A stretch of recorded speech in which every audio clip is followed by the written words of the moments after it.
All right, folks. Well, I know we have a long lineup today of wonderful folks to listen to, so I'm going to go ahead and get started.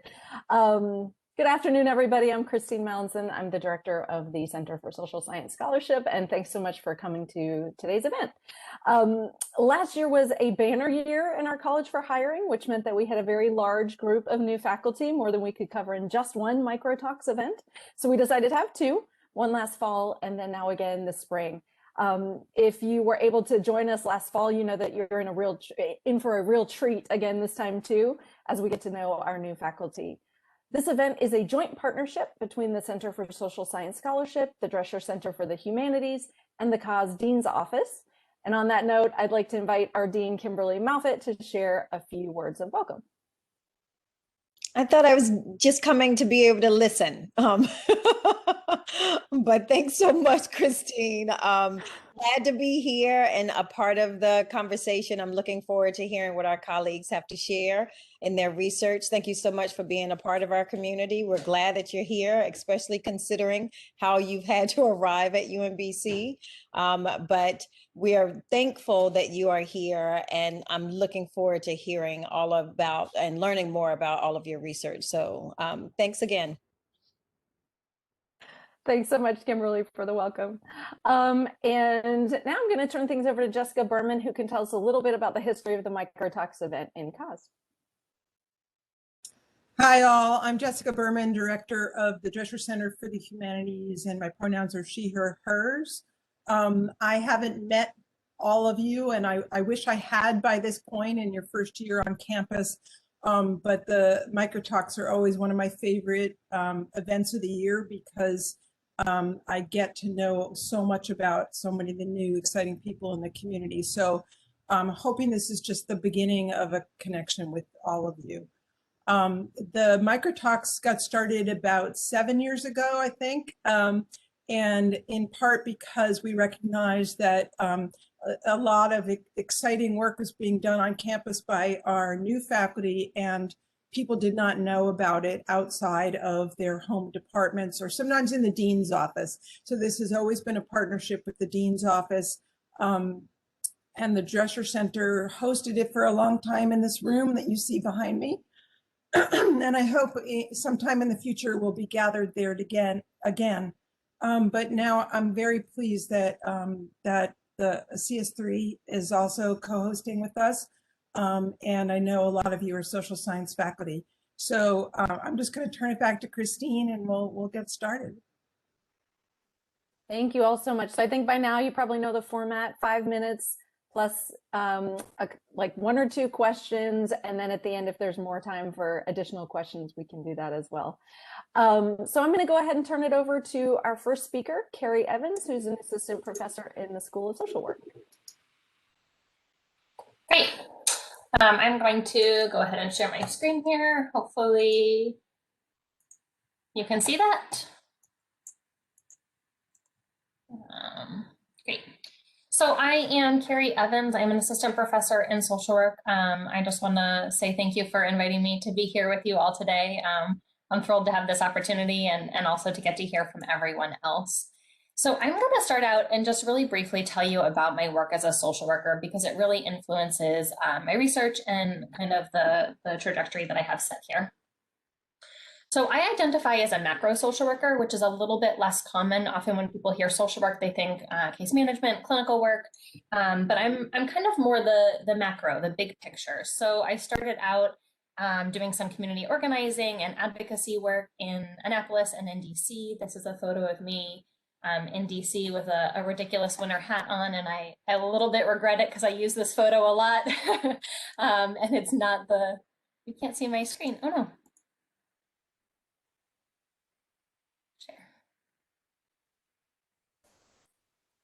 Now can you see it? There we go. Thanks, Carrie. Okay, sorry about that. Yeah, so kind of started out macro doing some community organizing and some advocacy work. And then I spent the bulk of my career doing program management for nonprofits that offer foster care specifically for immigrant and refugee children. And so I did things such as technical assistance, quality assurance, and really trying to make sure that our services were culturally informed, culturally responsive, and that they were following all the policies and procedures of our grant funders. And so the work really dealt with two different populations of kids: unaccompanied children coming from Central America, and then refugees coming from around the globe. And so the work really centered at these vulnerable migrants and the child welfare system, right? So foster care and also just kind of in-home wraparound services for kids. And so this is where the majority of my research kind of stems. And so all of my research is in partnership with agencies, right? I feel as a social worker that it's important to me that I'm asking questions and that we're working on things that are going to improve social work, right? That are going to improve lives. So all of it's done in partnership with agencies. And if you look at my CV, it's a little bit confusing because the research questions are all over the place, right? It's all immigrants and refugees, but it's the questions of the social service providers. And to me, that's really important, that I'm answering what they are interested in and that I'm going to do something that's going to improve their work. So with that, what are the goals, right? The goals are to improve social service delivery, to improve the way that we're offering services.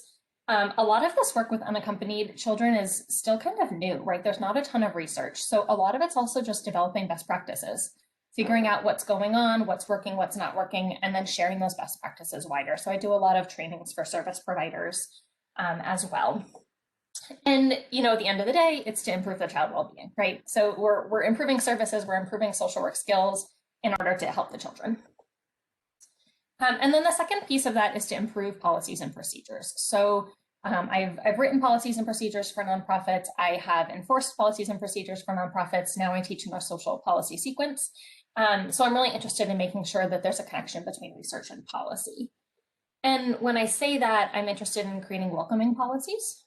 I'm interested in creating culturally informed policies, trauma-informed policies, and evidence-based policies. And then just to kind of finish up here, a couple of the current projects that I'm working on. So this started pre-COVID, looking at youth who identify as Rohingya that are in this foster care system. There's only about 150 of them in the United States, so it's a pretty niche population. And it's, of course, extremely timely now, post-COVID, with, if you've been following the news, everything that's happening in Myanmar. I can expect that in the next year or two, we will start to see a lot more Rohingya coming. So we're trying to do a couple of things here, understand their experiences pre-arrival and post-arrival. And specifically, their experiences post-arrival were very, very unique because there weren't many Rohingya in the United States in general. So interpretation was hard. Service providers didn't really understand their needs or their experiences. So a lot of what we actually want to get out of this project, or an important piece, is lessons learned for next time, right?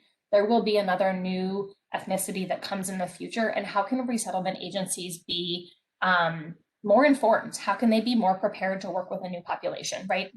What worked, what didn't work? Again, sharing those best practices out. The second study that I'm working on right now, we're pending IRB, so fingers crossed for me, is a study of immigrant families and their experiences during COVID. And we're specifically looking at parenting stress, right? How are immigrant parents handling the stress of online education, of job loss, of potential food insecurity? How are these parents handling this? How are they coping? And then the last one here is a project in partnership with a nonprofit in Baltimore that's looking at a kind of a program evaluation. They saw that a lot of moms during COVID were being hurried out of the hospitals and weren't getting enough breastfeeding support. So the nonprofit created a breastfeeding support group, and they find that it's actually serving two purposes. One, knowledge around breastfeeding and nutrition, but also social support for the families because they can't be out in their communities as they normally would. And so they're looking to do some program evaluation and then hopefully write a grant to kind of expand the services. So that's probably about 5 minutes. So thank you, and I'm happy to answer a couple questions if there are any.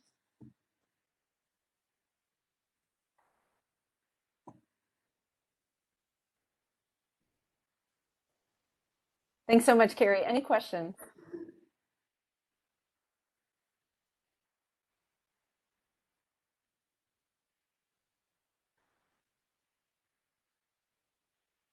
Completely okay if there aren't. There's plenty of speakers. I have a question, but I can't figure out how to raise my hand. This is Amy Freud. Oh, that's okay, Amy. Just pipe up. Yeah, no problem. Carrie, thanks so much for sharing your work. This is so important. I have to admit, as a historian, I'm sorry, I'm in the history department. I don't know about this concept of the macro social worker, although I'm so intrigued. Could you talk about that a little bit more? Because I've never heard someone identify themselves that way. Sure, it's definitely less common. The goal is to graduate 20% of social workers to go into this field, so it's a niche. But it kind of breaks down into 3 or 4 main areas. So policy, program management, community organizing, and then like supervision, if you will. So it's kind of the not working one-on-one with a client, but how are we bringing it up to that next level? So working within organizations to improve organizations, to run programs, a lot of the policy work. So there's a lot of social workers actually down in DC on the Hill, but people don't always know that. And kind of just taking our skills from the one-on-one and bringing it up a level to make it more systemic. So happy to have a coffee date and talk about it more, because it's really kind of complex. But it's for me, it's really important because I think it's that way of reaching more than just one person with your work, right? And in my head, I'm a strategic thinker.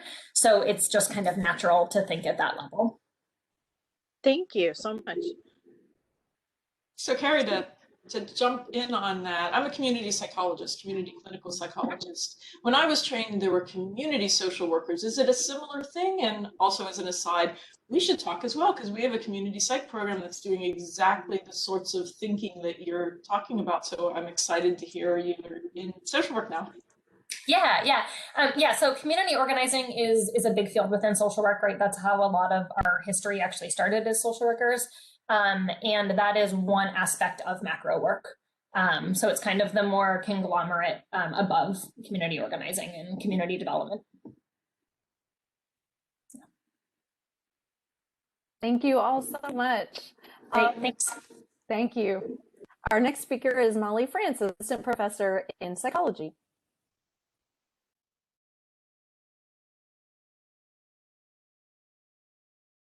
Can you hear me? Okay, wonderful. We can. Excellent. And can you see the screen? Yes, we can. Thanks. Excellent. Okay, so thank you for that introduction. It's really great to be here and to meet everyone and to learn about each other's research. Again, I'm Molly Franz. I'm an assistant professor in the psychology department. And to give you a little more background, before coming to UMBC, I was on a postdoc in Boston at the National Center for PTSD at the VA Boston Healthcare System. And I got my PhD in clinical psychology from the University of Nebraska-Lincoln. So my research focuses on PTSD and how it affects family functioning. PTSD is a disorder occurring after exposure to a traumatic event. The disorder includes symptoms like intrusive memories of the trauma, avoidance of situations that remind the person of the trauma, strong negative emotions and beliefs, and being hypervigilant to one's surroundings. PTSD can have a profound effect on individual well-being, of course, but it can also significantly impact relationships as well. In particular, PTSD can affect families, including intimate partner relationships and parent-child relationships. So the goal of my research is twofold. My first goal is to understand why and how PTSD and trauma-related distress affects family relationships. And my second goal that I increasingly hope to pursue is to understand how to best reinforce and strengthen family support networks as a way of helping treat both PTSD as well as family distress. So let me transition now into talking about some of the ways I've gone about researching those questions. I'll share in detail 2 studies that I believe best exemplify my recent work, and then I'll finish up with some information about future directions. So the goal of the first study was to answer 2 questions. Number 1, when couples are experiencing PTSD symptoms, do they also report higher daily experiential avoidance? Experiential avoidance refers to attempts to avoid uncomfortable emotions and memories. And number 2, is it possible that high quality support from one's intimate partner might help buffer the effect of PTSD on daily experiential avoidance. So the sample here consisted of 154 pregnant heterosexual couples. Participants completed a clinical interview about partner support and a PTSD symptom questionnaire, followed by home surveys of experiential avoidance over 14 days. And we found that PTSD severity was associated with higher levels of experiential avoidance across the 2 weeks. However, among women, the impact of PTSD on daily experiential avoidance was no longer significant when support from a partner was above average quality or higher. So that means that high quality support from intimate partners served as a protective factor among pregnant women experiencing trauma symptoms. And this suggests that trauma-related interventions that target partner support processes might enhance recovery among women with PTSD. The next study and the subject of my dissertation had two primary aims also. So the first was to understand whether PTSD predicts overreactive and lax parenting behaviors observed in the lab. And the second aim of this study was to test two possible mechanisms of this association: in the moment experienced emotion and cortisol reactivity. Participants in this sample included 78 mothers and their toddler-aged children. After I administered a diagnostic interview for PTSD to moms, mothers and kids completed a task that's designed to elicit parenting responses to child misbehavior. So, for example, appealing objects were placed around the room and moms were told that their children should not touch these objects. Salivary cortisol, which is a physiological indicator of stress, was collected from mothers prior and subsequent to the task to look at cortisol reactivity. And then after the task, mothers viewed the video of the interactions they just had with their kids and provided emotion ratings continuously throughout. The findings showed that cortisol reactivity did not mediate associations between PTSD and parenting in this sample, and also did not find an association between PTSD and overreactive parenting. However, I did find that PTSD was associated with greater lax or permissive parenting behaviors, and found that greater negative emotion during the video playback mediated that association. In fact, mothers with even subthreshold symptoms of PTSD experienced more negative emotion during the task that ultimately interfered with setting limits. So these findings suggest that mothers experiencing symptoms of PTSD might benefit from interventions focused on modifying the intensity of their negative emotions to help them more effectively set limits in everyday discipline encounters. One of my next big projects will be to investigate the associations between PTSD and parenting as they unfold on a daily basis, which to this point has not yet been investigated.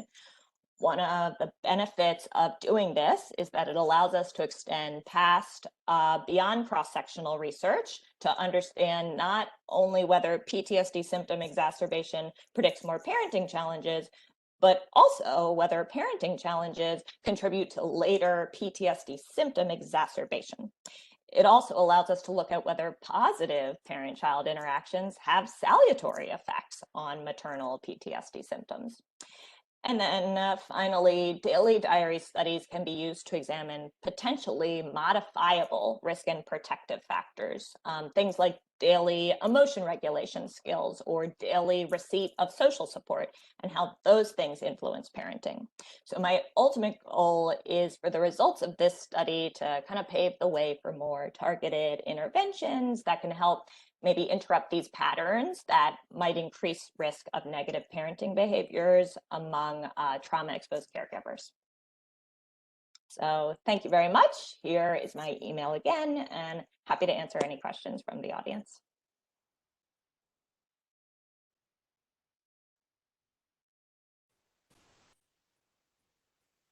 Thanks so much. Any questions?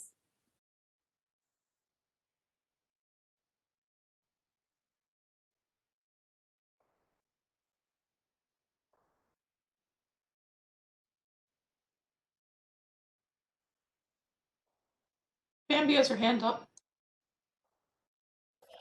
I don't know if I should just jump in or wait for someone to see my hand. My hand. That was just really, really fascinating, Molly. I work on childhood and family relationships in Sri Lanka. And I guess I'm wondering like how, so the idea of like an experiment is always like, so like intriguing to me. Like I don't have that kind of a framework in my work. I wonder if you could say something about how you think it like, are you working with a particular population of mothers? Do you think it would be different in different contexts? Do you have thoughts about that? Yes, I do. That's a great question. First of all, thank you for the question. I have worked with, so those are two studies that deal with mothers exposed to a huge range, different ranges of trauma experiences. It's a community sample, so there was no selection for particular kinds of trauma.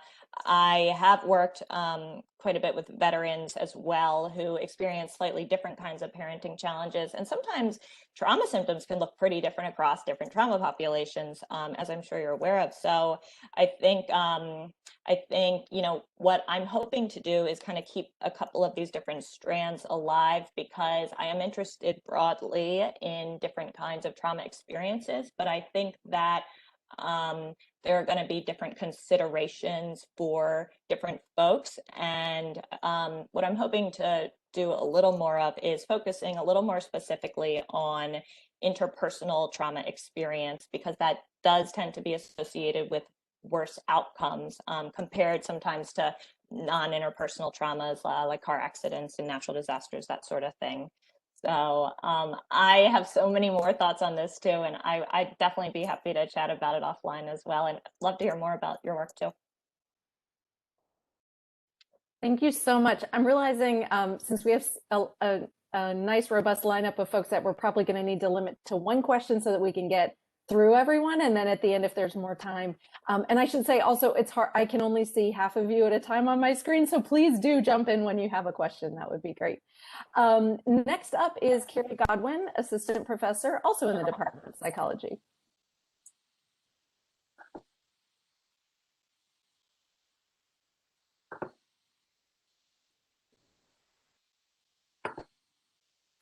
All right, can you hear me okay? And yes, you can see my screen? We can, thank you. Okay, good. All right, so thank you so much for hosting this event. I'm really delighted to be here to have an opportunity to learn about the exciting work taking place at UMBC, and also to have the opportunity to share a bit of my research with you. So my name is Carrie Godwin, and I'm an assistant professor in the Department of Psychology, and I'm also research faculty with the Sherman Center. And so today I'll be sharing with you a line of my research which investigates the development of attention regulation and explores some of the implications that it has for children's learning. So I'd like you to take a moment to just think about some of your day-to-day tasks that you engage in and how difficult those might be without the ability to regulate your attention. So even something as seemingly simple as going to the grocery store and selecting some produce would be overwhelming without the ability to regulate your attention. Similarly, if you think about working in an office environment or in an elementary classroom. So, excuse me, attention is undeniably important. It is in many ways a gatekeeper to our perception, but also to our future learning. Now, the ability to regulate our attention is incredibly important for learning, and attention regulation is thought to be a limited cognitive resource that follows a protracted developmental trajectory. So this is a cognitive skill that is still developing in young children. So given the protracted developmental trajectory of attention, it's perhaps not surprising that inattention or off-task behavior is a problem that educators face. In fact, off-task behavior has been identified as the #1 reason for student referrals, and elementary school students between 25 and 50% of their instructional time off task. So given this, in my research, I'm interested in studying the development of children's attention regulation, the idea being that if we understand children's cognitive development and in turn their cognitive constraints, we can use this information to create learning environments and instructional materials that are more optimized for attention. And so today I'll be sharing 2 examples from this line of work with you today. The first one focuses on the classroom visual environment. So instruction is intricately connected to the physical environment in which it takes place. Elementary school classrooms typically contain lots of bright colors, charts, posters, even some of the children's artwork hanging from the ceiling. And these decorations are typically thought to be engagement, stimulating them, getting them excited to learn. But our research actually suggests that these decorations actually make it more difficult for young children to maintain attention. And that simply by streamlining the visual environment, that we increase attention to the ongoing instructional activity. And not only does it improve children's attention, but it also increases their learning outcomes as well. So in a second related line of work, we've been extending this idea of do these enhancements that are intended to promote engagement inadvertently reduce children's attention to relevant information and reduce their learning. And so we've extended this to the idea of looking at the design of beginning reader books and whether they are suboptimal. So when you look at beginning books, we typically see that they're very colorful, bright illustrations, very detailed, and oftentimes we see that the text and the illustration are in very close proximity. Oftentimes the text is even embedded within the illustration itself. An open question whether these design choices have an impact on children's attention regulation and their reading performance. So we examined this question using a mobile eye tracker. So we measured children's eye gaze patterns while they were reading independently. And what we find is that these novice readers are frequently shifting their attention away from the text, and that less fluent readers make more frequent gaze shifts away from the text. And so this seemingly suggests that the design of beginning reader books may be suboptimal for novice readers. And so it really begs this question of how can we redesign beginning reader books to better support children's attention to the text? So one way we've sought to do this is by looking at the illustrations themselves. So illustrations oftentimes contain what we refer to as what's been referred to in the field as seductive details. So these are illustrative details that are irrelevant to the ongoing text. And the idea is that these seductive details may be detrimental because they can sort of capture children's attention, distracting them from the primary task of decoding the text. And so we sought to streamline these illustrations and examine what impact this might have on children's attention regulation and their reading comprehension. And we found compelling evidence that by removing these seductive details, these extraneous illustration details, that we could improve children's attention to the text. So children would make fewer gaze shifts away from the text when the book was streamlined. And this had implications for their reading comprehension as well. Children's reading comprehension is a streamlined condition. So in my work, I argue that by paying attention to attention, that we can create more optimized learning environments and instructional materials that can better support children's and turn their learning. So with that, I thank you for your time and attention. Thank you so much, Carrie. Anybody have a question?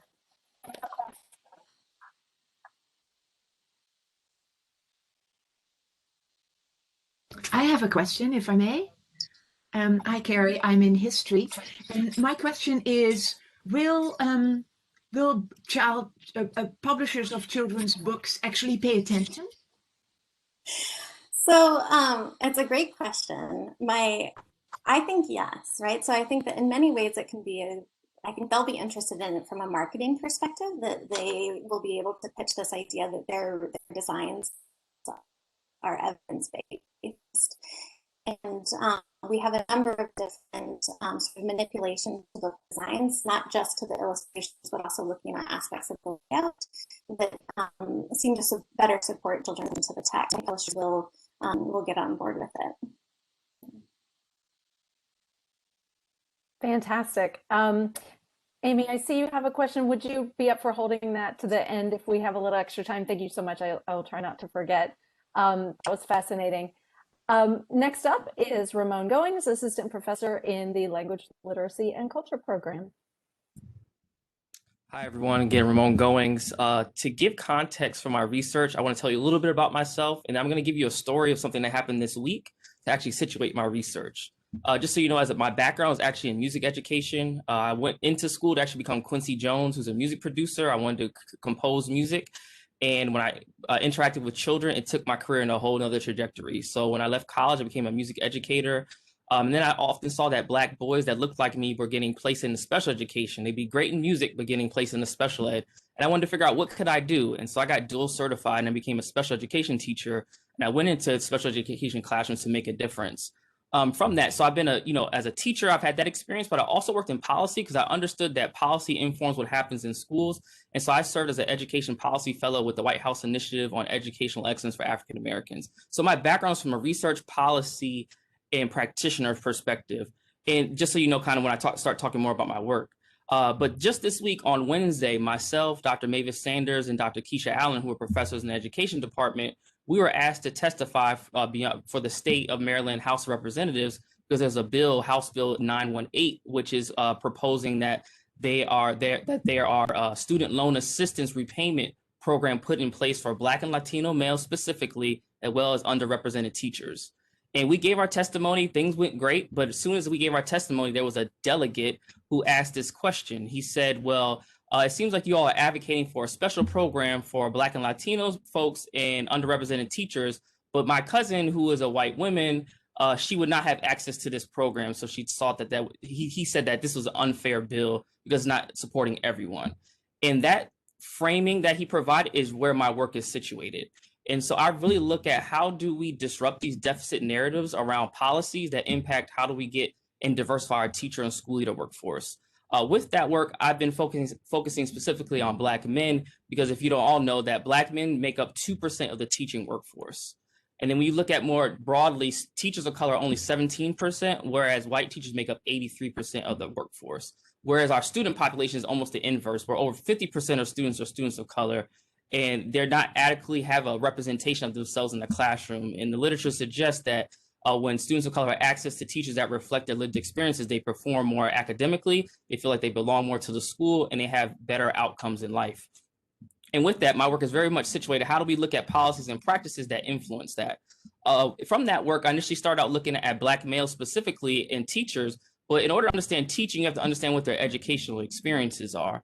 And if you know anything about what happens for Black men, they are oftentimes subjugated to being expelled, suspended, placed in the special education classrooms that impact the trajectory, and then they're least likely to be put in gifted and talented programs.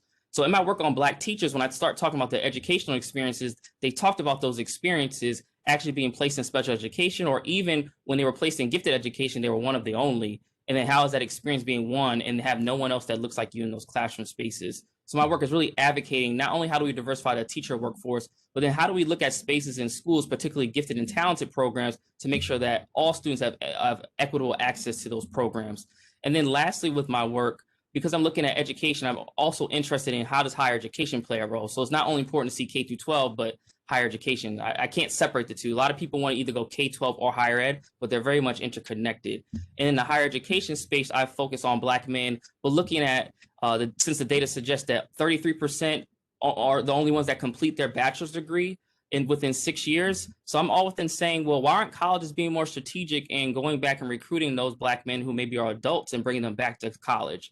And so my work has been situated on Black male adult learners in higher education. I'm a leading expert in that particular area. And then lastly, I look at how do historically Black colleges and universities contribute to diversifying the teacher and school leader workforce? How do they contribute to the success of Black men in higher education? And then also how do they contribute to the success of students in gifted and talented programs? And based on my experiences as a Black male educator, my research is very much centered on those experiences I had as myself, going through education system as a student, but now being someone who is taught in the classroom, has prepared school leaders, and now wants to make a difference. And I see that my research is a way to do that. And I'll take any questions. Thank you so much. Please chime in if you have a question for Ramon.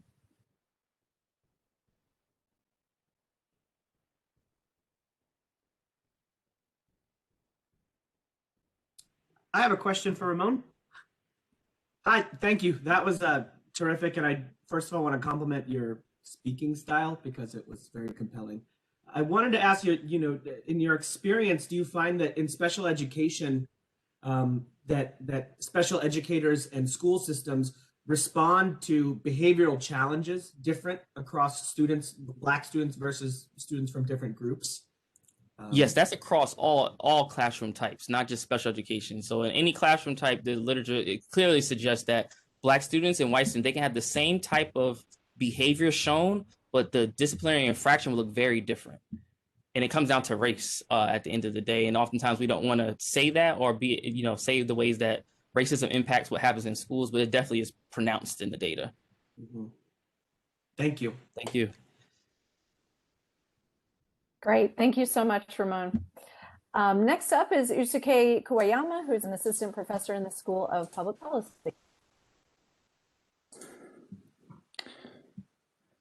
Hi, everyone. Can you see my slides? We can, Okay. Thanks. Great, thanks. So yeah, thank you so much for coming to today's event, and thank you to CS3 and the Drescher Center and the Dean's Office for sponsoring this. It's been part of a great welcoming experience for me as a new member of the faculty at UMBC. And yeah, glad that there's more of these kinds of things going into my second semester here. So I'm Yusuke Kuwayama. I'm an assistant professor in the School of Public Policy. And just to give you a quick timeline here of where I came from, I was born in Toronto, Canada, but raised in Santiago, Chile. And I got my undergraduate degree in economics at Amherst College and my master's and PhD degrees in economics at the University of Illinois. So as you can see, I'm an economist by training. But most of my work currently revolves around environmental policy. And actually, after I received my PhD in 2011, I spent 9 years at a nonprofit research think tank called Resources for the Future, based in Washington, D.C., doing research and providing policy outreach, mostly on issues surrounding water and energy policy. So I joined the faculty at UMBC last August, and most of the research that I'll be talking about today kind of comes from the work that I did at Resources for the Future, but I hope to, over time, extend that research agenda to involve collaborations with other researchers at UMBC and to address topics that are more directly relevant to the state of Maryland.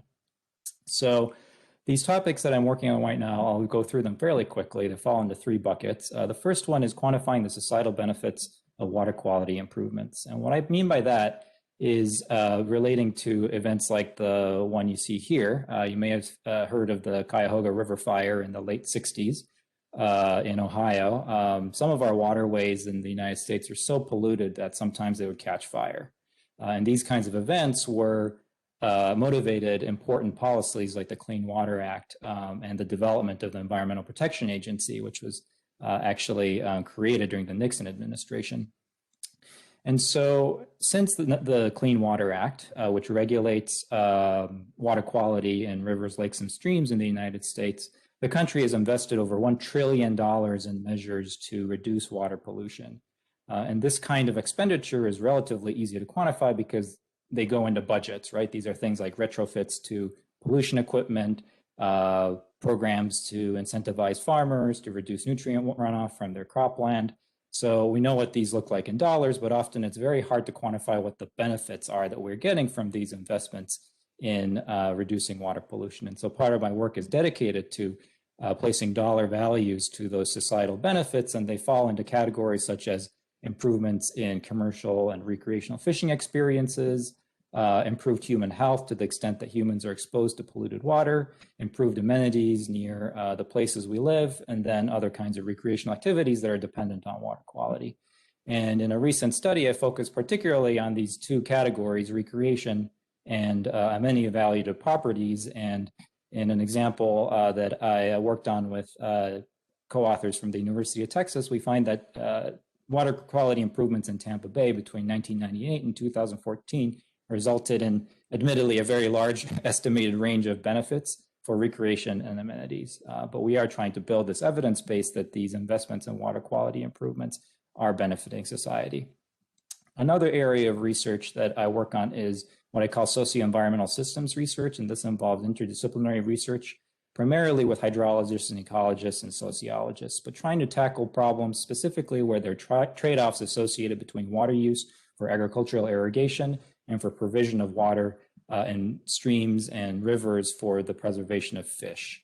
And these kinds of problems involve a lot of trade-offs, a lot of systems that need to be modeled both on the human side and on the natural system side. And so it requires interdisciplinary collaboration. Here's a picture from a pre-COVID meeting that we had, a group of economists, sociologists, ecologists, and hydrologists to try to work on these kinds of problems where there are important ecological and economic trade-offs associated with the use of water.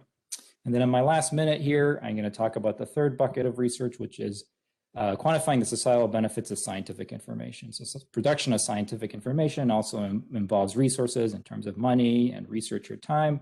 What are the benefits that society reaps from these kinds of investments?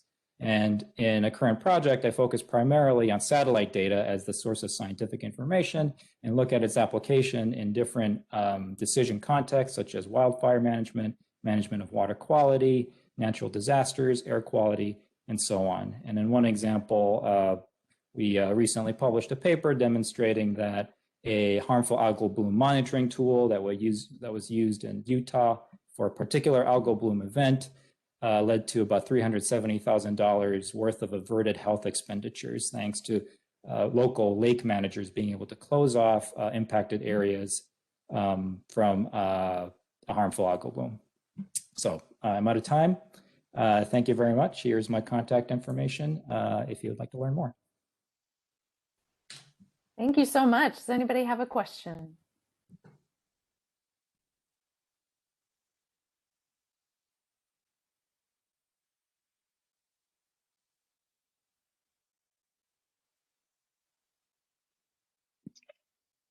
I'll just ask a question then, Christine. So Yusuke, what will be the experience since you spent so many years in a think tank and then now shifting to academia? What are your expectations and how will you manage the transition? Yeah, that's a great question. I'd say it's still to be determined, but obviously, teaching wasn't a portion of my responsibilities, resources for the future, and it's actually something that I was seeking that led me to a move to UMBC, and I'm very much enjoying that part of my work now. A lot of my think tank work was very research-based, relying on the similar kinds of grants that UMBC researchers routinely receive as well. And so some of that kind of translated fairly directly.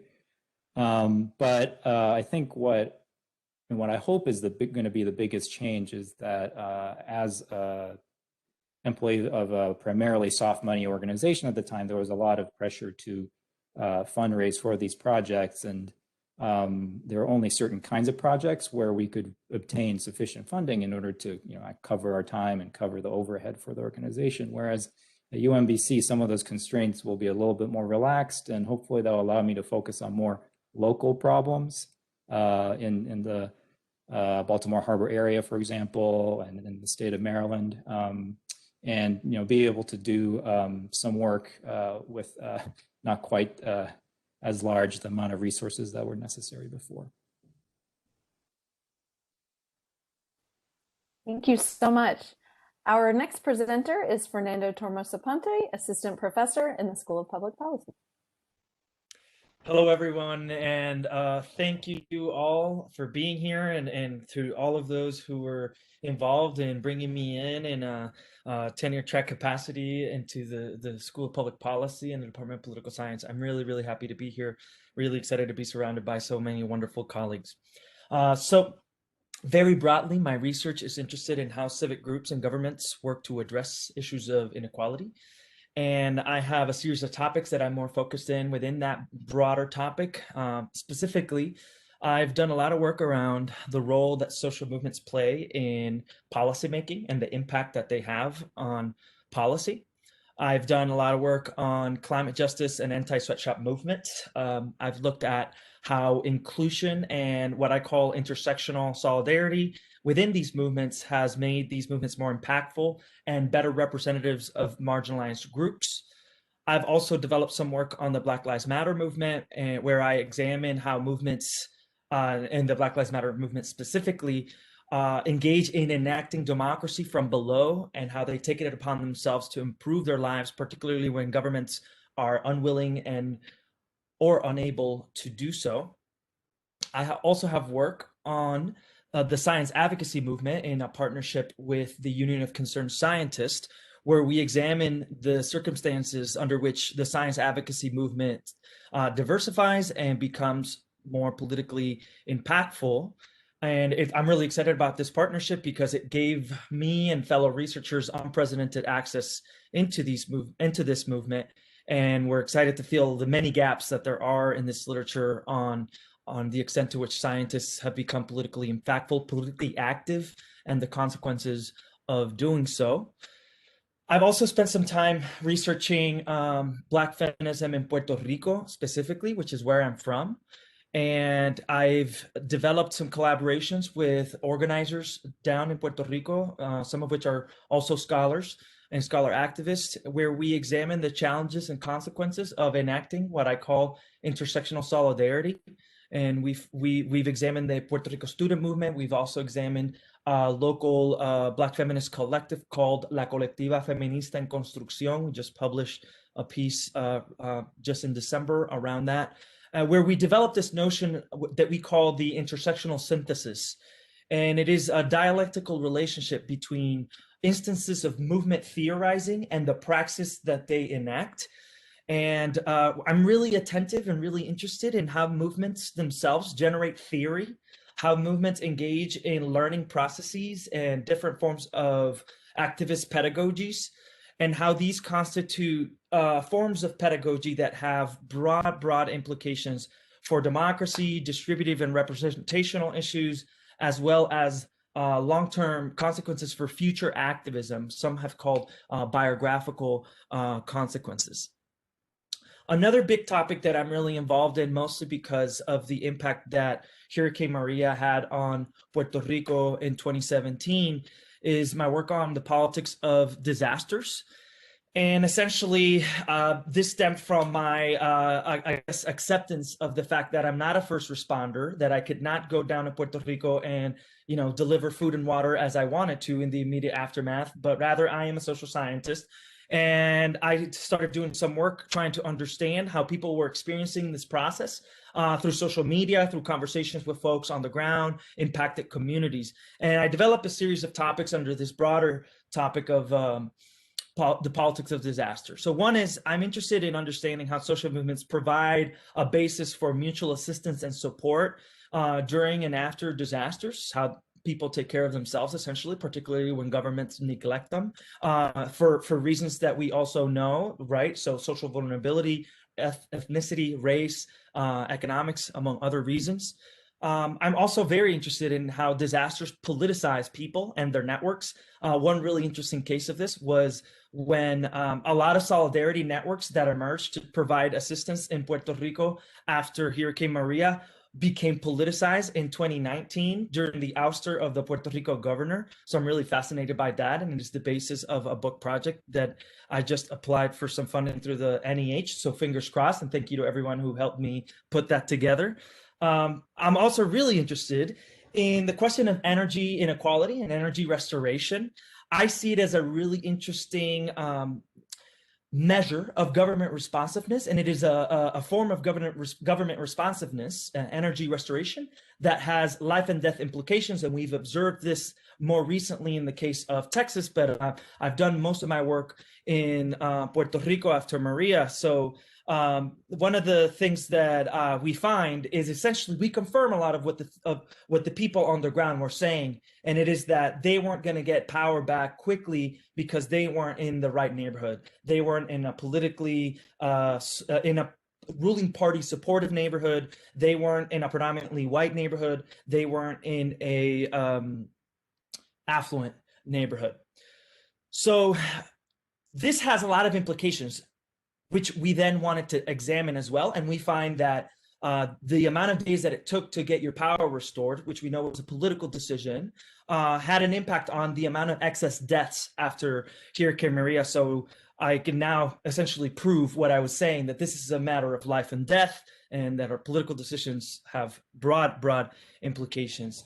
I then want to flip the relationship here and want to examine the extent to which the preferential treatment that neighborhoods may have received during these restoration processes then impact the subsequent 2020 election. Do people reward incumbents for the kind of preferential treatment that they get during recoveries? The literature seems to suggest that this is in fact the case. We've seen it in a lot of great previous work. We're also involved in reconceptualizing social vulnerability. I have a project with Susan Starrett on the challenges of getting data on these kinds of administrative decisions and the importance of getting this kind of transparency. And I think that generally, and I'll stop with this, I think this work informs how we allocate resources during disasters, the pandemic being one of the more recent examples of that. I am really excited about the fact that people are now more accepting of the notion that we should prioritize vulnerable communities in the allocation of disaster resources, such as vaccines. This was not necessarily the case when I was telling people that we should prioritize vulnerable communities in energy restoration processes. So it seems like there's a shift in thinking around that. And we're calling for affirmative allocation approaches to disaster research, disaster resource allocations. So I'll stop there, and I'm really excited to entertain your questions and to get to know more of you. Thank you so much. Anyone have a question for Fernando?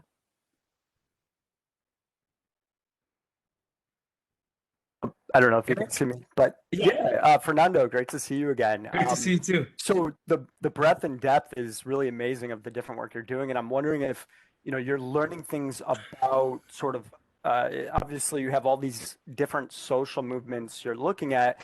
Are you seeing any sort of learned behavior between the different types of social movements and the things that trigger them? Or are there characteristics that are different since you're looking across so many different areas? But very fascinating work. Thank you, Eric.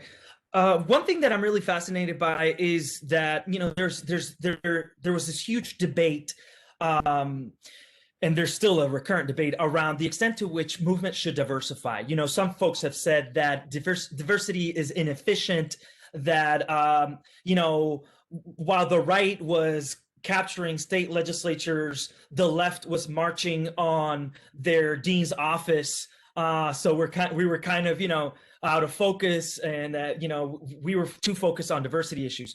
One of the things that I've learned across all these movements is that folks are more and more willing to see the importance of diversifying, and they are also more critical of the ways in which we diversify, right? So it's not enough to have non-white faces, but rather it is also important that their perspectives are also driving the agenda of these movements, the ways in which the movement allocates resources to drive its agenda, and the way the movement is structured, right? Who's in leadership, and things of that nature. So that's one of the things that I'm learning, is that there's a shift towards what I'm calling intersectional solidarity. And I find it to be a really promising shift, because in my work, I've seen that this is actually enhancing their ability to be politically impactful and to make a claim for being legitimate representatives of the people who they're organizing. Thank you so much.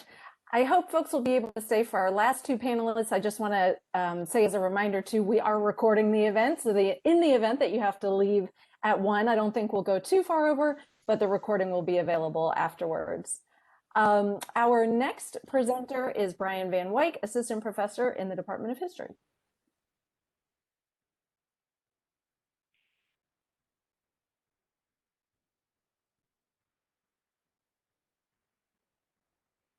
Okay, perfect. So I asked Amy to share some slides for me because I cannot walk and chew gum at the same time.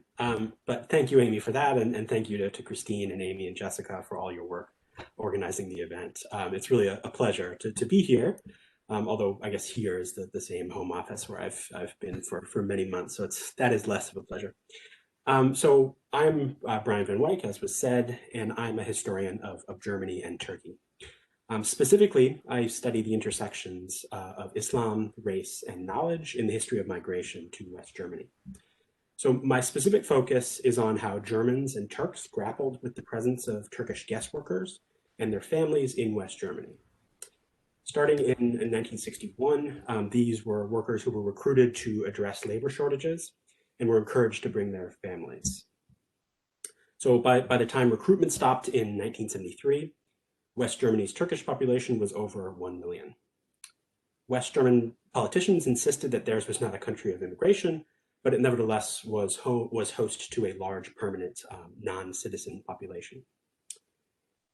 In my project, I'm interested in shifting understandings of this population in West Germany and in Turkey.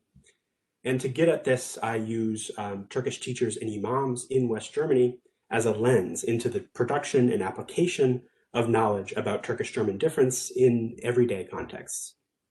So teachers taught classes in Turkish in West German schools, like the one pictured here in Frankfurt in 1969. So we can actually go to the next slide. Imams were sent to West Germany by the Turkish government and by dissenting religious movements. They led prayers and offered lessons in Quranic recitation for children. So neither teachers nor imams were a particularly large group, but despite this fact, they played an outsized role in how Turkish Germans were understood by a variety of stakeholders in both countries. Teachers and imams were at the center of discussions of integration, Islam, and national belonging, and in controversies surrounding topics as diverse as Quranic education, textbooks for Turkish children, the dangers of far-right nationalism, the effects of the Iranian Revolution, and the influence of the Turkish state in the lives of citizens in the diaspora. Teachers and imams were objects as well as participants in all of these debates. So we can go to the next slide. To get at these debates and policies, practices, and discourses surrounding teachers and imams, I use a variety of sources in German and Turkish, some of the fun ones of which are listed on this slide. So using this range of sources while comparing teachers and imams allows me to do a few things with my work. For one, I can show how and why Islam was increasingly racialized in West Germany in the 1980s. Furthermore, I'm able to demonstrate that Turks themselves play a role in shaping ideas about Turkish-German difference. So developments often understood only in German terms are also deeply rooted in histories of race, modernization, and nationalism in Turkey. Finally, my comparison of teachers and imams demonstrates that Turkish difference was perceived and read differently in different spaces, suggesting the contextual and spatialized ways in which racialization worked in West Germany. We can go to the next slide. So I want to conclude with a favorite source of mine. So in this poem written in the 1980s, Mevlut Asar, a Turkish teacher, critically examines the types of knowledge he might impart to students in Germany, evaluating each according to what he perceives to be the particular needs of his charges. Taken broadly, my work makes a case for the value of studying this kind of knowledge, the knowledge that migrants carry with them and produce in the process of migrating. So far from passive pawns of state policies, the teachers and imams I study were vernacular experts, theorizing and reshaping notions of belonging in ways that have had lasting, if under-recognized, effects. Thank you, and I look forward to any questions we have time to fit in. Thanks so much, Brian. Any questions? I'm going to ask a question because I just saw poetry on the screen and I have to as a humanist here. So I love this idea of thinking about imaginative work as a way of showing the agency of migrants and their intersection with the state policies. Can you just talk a little bit more about some of the other kinds of evidence that you use in your study? Sure, and I can focus actually on this sort of imaginative work. I mean, teachers in West Germany very much conceptualized their work as cultural ambassadors, as models of modernization, very much in keeping with a notion particular to the Kemalist project of modernization in Turkey. So teachers were expected to not only see to the education in Turkish language, culture, and history of their pupils, they also played an important role in the Turkish community. This was an important role that they actually occupied, but also an important role that they saw themselves in an important role. So this took the form of writing poetry. Teachers were intimately involved in the creation of the first Turkish language theater in West Germany. Turkish teachers published magazines, which devoted roughly half of their pages to the practical matters of Turkish education in West Germany, but the other half were devoted to creative writing, poetry, translations of important works of Turkish literature for a German audience. So this sort of cultural work was central to the way teachers imagined themselves, and also the role they saw for themselves as translators between a particular kind of German and Turkish high culture. Thank you so much. Our final presenter is Lyra Yoon, who is an associate professor in the Department of Psychology.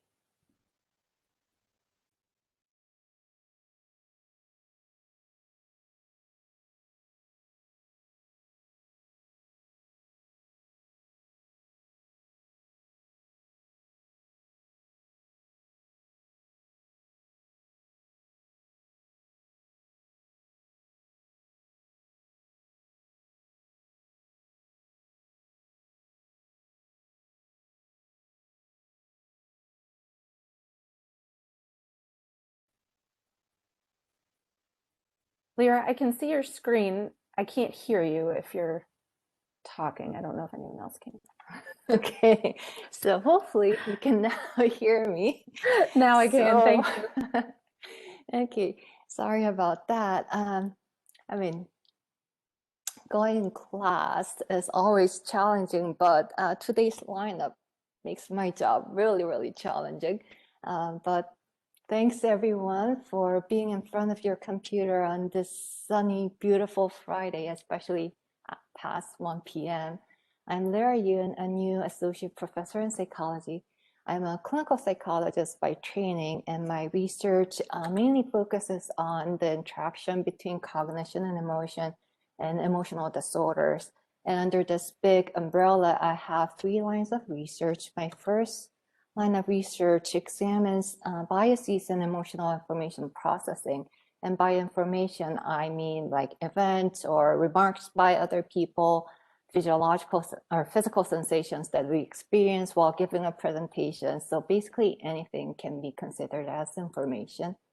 And this is basically based on the idea that the way a person processes emotional information can exacerbate or increase anxiety and depression. So to which information we pay attention, how we remember a particular event, the way we perceive or interpret rather ambiguous information, or the difficulty inhibiting negative but task irrelevant information can contribute, maintain, or exacerbate one's anxiety and depression. And the second line of research concerns how anxiety and depression might be associated with the way our body responds to and recovers from stress by examining various physiological indices like heart rate, respiration, and also by examining cortisol, which I think Molly mentioned earlier, which is known as the stress hormone. And lastly, I'm also interested in how various emotion regulation strategies help or hinder us deal with negative emotions elicited by stress, and in turn relate to anxiety and depression. So like different emotion regulation strategies like cognitive appraisal, rumination, acceptance, mindfulness. And my research also examines how the number of different emotion regulation strategies a person uses and their flexibility in using different emotion regulation strategies are related to anxiety and depression. And I've been speaking about these 3 lines of research as if they are totally separate from each other, but of course they're all intertwined and feed into each other. So I also look at how these processes are related to each other by, for example, examining the effects of different emotion regulation strategies on stress reactivity and recovery, or the association between executive function and different emotion regulation strategies. In addition, I also conduct cross-cultural studies to examine cultural similarities and differences, especially in the association between different emotion regulation strategies and emotional disorders. And regard to cross-cultural studies, I've mainly compared Koreans and Americans, and also Asian Americans and whites in the United States. And very briefly, I just wanted to talk about my very first project here at UMBC, which I'm very, very excited about. So this is supported by the ATIP pilot grant, and this is a collaborative project that I will be doing with Karen Chen in the Department of Information Systems and Kelly Duran in the School of Nursing at UMB. And this study, we are going to look at the stress and emotion regulation and nursing assistants working at a long-term care facility. And one of the reasons why we are focusing on this particular population is because they are under a lot of stress. And that was true even before COVID-19, but that's especially true during this pandemic era. And also nursing assistants, we see higher, higher proportions of racial ethnic minorities. So and because they are under a lot of stress, what that also translates into is high job turnover rate, which obviously has an adverse effect on patient care and patient outcomes. So we wanted to better understand stress and how they regulate their emotion in this particular population by looking at their physiological responses by asking them to wear this watch to collect their heart rate and galvanic skin response, which is basically activities in the sweat glands. And we will combine that with what we call ecological momentary assessment, which is simply a very fancy word for asking them about in the moment emotions, stress, different types of stressors that they are experiencing, and the type of emotion regulation strategies that they're using at any given moment. So we are going to ask them to complete these surveys at random time points several times a day to better understand their stress and their emotion regulation strategies. And that's it. Thank you for your attention. And I will stop sharing if I can manage this. Thank you so much, Lyra. Anyone have a question?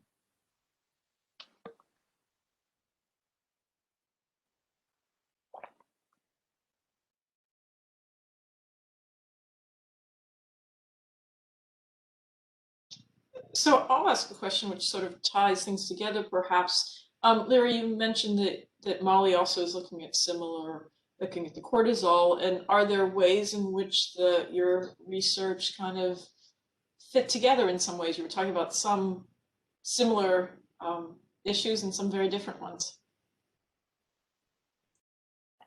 I mean, so Molly is interested in PTSD, which is obviously in reaction to trauma, which is extreme levels of stressor.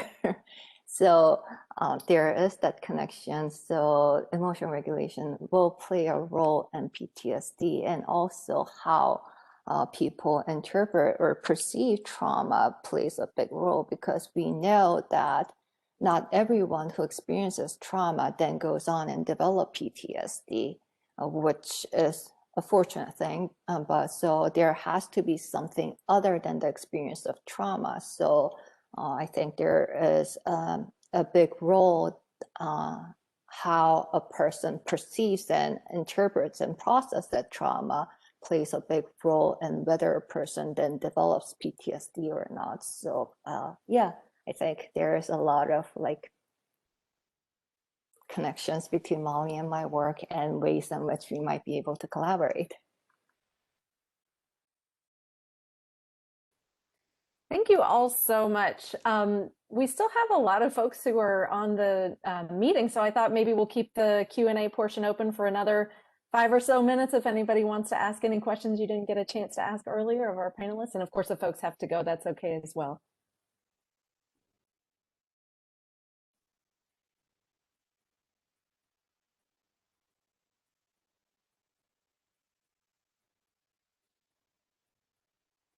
Okay, hearing none. Thank you all so much for coming. Again, the recording link will be available Christine, after the fact. can I make I'm sorry. ask a quick question? Absolutely, yes, please. Sorry, I don't know if Yusuke left. Oh no, Yusuke's still there. Yusuke, I have a quick question for you. So I'm curious about the project that we have here at Reservoir Hill, Druid Hill, which is a water quality improvement project. And I'm curious because, you have on some sides of this, in the kind of a 2-mile radius, you have affluent neighborhoods, and then you also have extremely poor and Black neighborhoods. And I wonder, are the benefits of water quality improvement, do they vary across neighborhoods based on these sorts of, contextual factors? Right. Well, I'm sure they do, even just without looking into data. But beyond that, it is a bit of a tricky question, because how much you benefit from water quality also depends on what you're doing, how you're interacting with the water, right?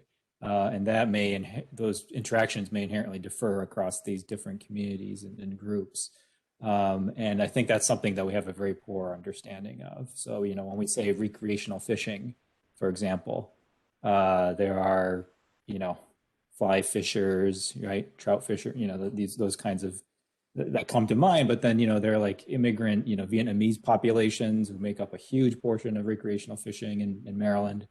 And certainly a lot from the Black community as well. And so I imagine that, sort of holding that experience constant across groups, at least spatially, these benefits are not accruing in an even way.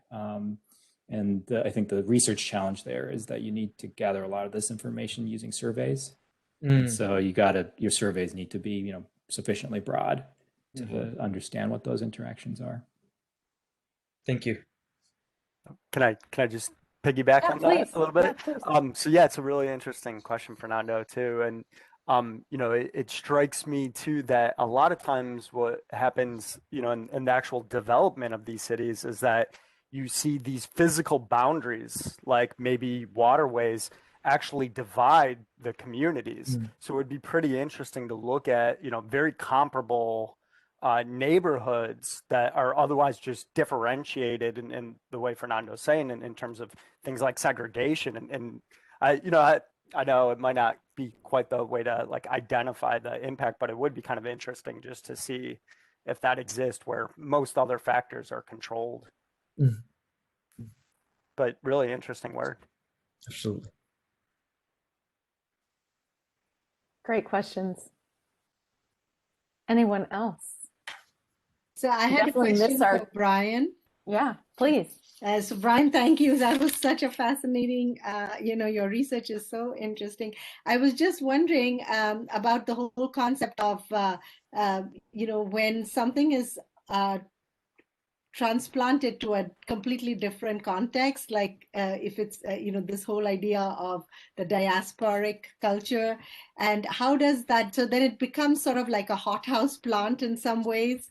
And, like, for example, Islam, when it's taken out of a particular context in which it had been, nurtured and put into a context where it's sort of, there are certain parameters to it. This whole experience of being in exile for both the participants and the actual the practicing of the religion itself. How has that, are there studies about, the impact of that transplanting on what's happening in terms of your study of these imams and the way they operate in West Germany? Sure. Yeah.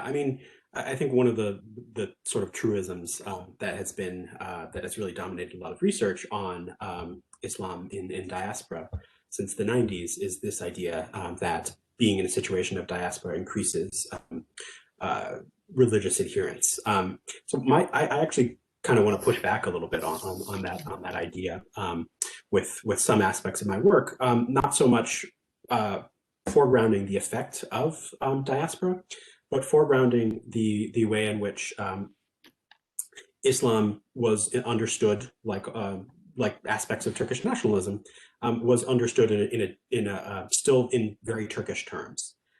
So some of the religious movements that I'm interested in, they feel that in West Germany, they are more able to enact a proper kind of Turkishness that was forestalled in Turkey by the overhanded control of the Turkish Ministry of Religion.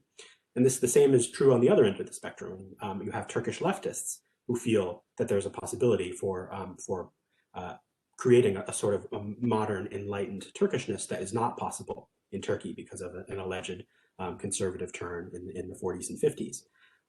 So I think that one of the interesting, I think we've done a good job of illustrating the ways in which people are thinking sort of diasporically about religion. But I think we still, I think we got really excited about that in the 90s, but I think we have done a less good job about thinking about considering the ways in which people are still thinking nationally. I mean, I think Islam, in many cases, in West Germany, and certainly this is one of the stories that I tell with my work, Islam became very nationalized. It became less cosmopolitan, less international in West Germany. It became more focused on Turkey and less focused on other Islamic contexts, whereas Islam in Turkey proper was becoming more cosmopolitan and had less of an inward focus. So there's some paradoxical effects of diaspora on Islam that I'm hoping to explore with some elements of this project.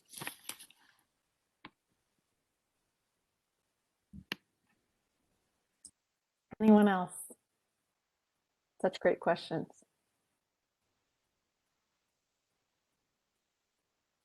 Okay, well, thank you all so much for coming and for staying for that end of the event hallway chat that we're trying to approximate here in WebEx. We really appreciate all of you for asking questions, attending, sharing about your work. So thank you so much and have a great rest of your day.